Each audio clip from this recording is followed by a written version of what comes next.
Hello students. तो देखिए हमारे पास क्वेश्चन है, an object is placed at a distance of 60 centimetre from a concave lens of focal length 30 centimetre. Use lens formula to find the position of the image formed in this case. तो देखिए question में लिखा हुआ है कि एक object है जिसको कॉन्केव लेंस से 60 सेंटीमीटर डिस्टेंस पर रखा गया है। देखिए कौन सी लेंस दी हुई है, कॉन्केव लेंस।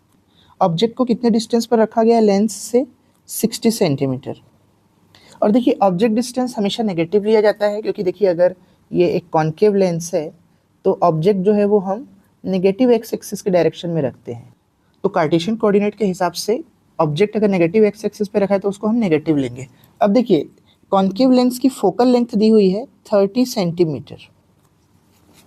अब देखिए कॉन्केव लेंस क्या करता है, जो भी रेज आ रही है उनको डाइवर्ज कर देता है और फिर हम बैक ट्रेस करते हैं तो ये नेगेटिव एक्स एक्सिस के साइड ही कट करता है प्रिंसिपल एक्सिस को, तो इसीलिए इसका फोकस हम नेगेटिव में लेंगे। अब हमें इमेज की पोजीशन फाइंड आउट करना है लेंस फार्मूला यूज करके।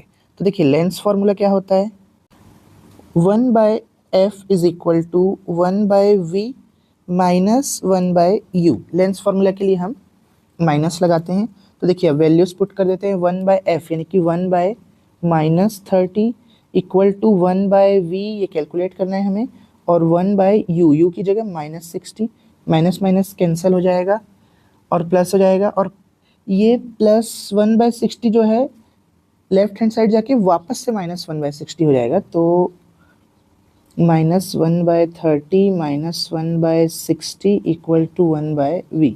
तो देखिए 60 और 30 का एलसीएम 60 ही हो जाएगा। 30 2 ज़ा 60 तो -2 और -1 इक्वल टू 1/v। देखिए -2 -1 हो जाएगा, -3/60 इक्वल टू 1/v। 3 1 ज़ा 3, 3 2 ज़ा 6, तो -1/20। और अगर दोनों साइड में रेसिप्रोकल कर दूं तो v आ जाएगा यहाँ से -20 सेंटीमीटर।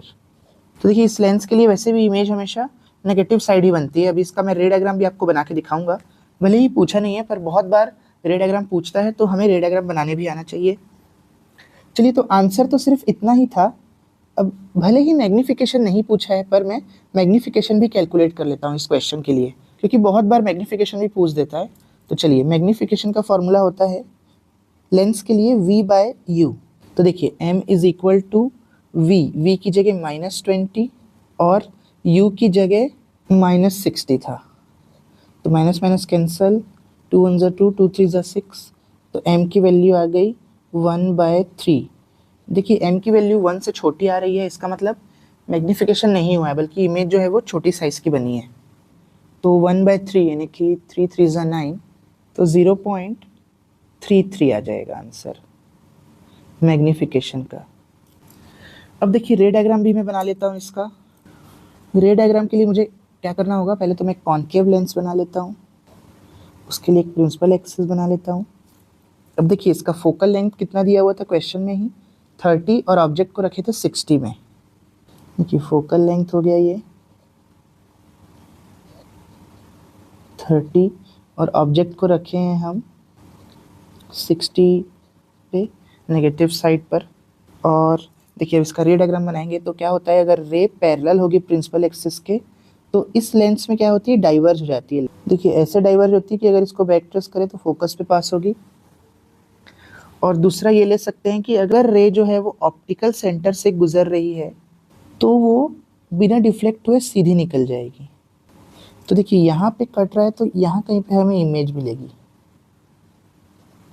अब देखिए इमेज की प्रॉपर्टीज भी बहुत बार पूछता है, तो जल्दी से मैं इमेज की प्रॉपर्टीज भी लिख देता हूँ।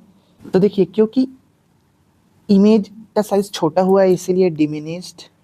इमेज जो है वो सीधी बनी है, यानी प्रिंसिपल एक्सिस के ऊपर, तो इरेक्ट हो जाएगी इमेज।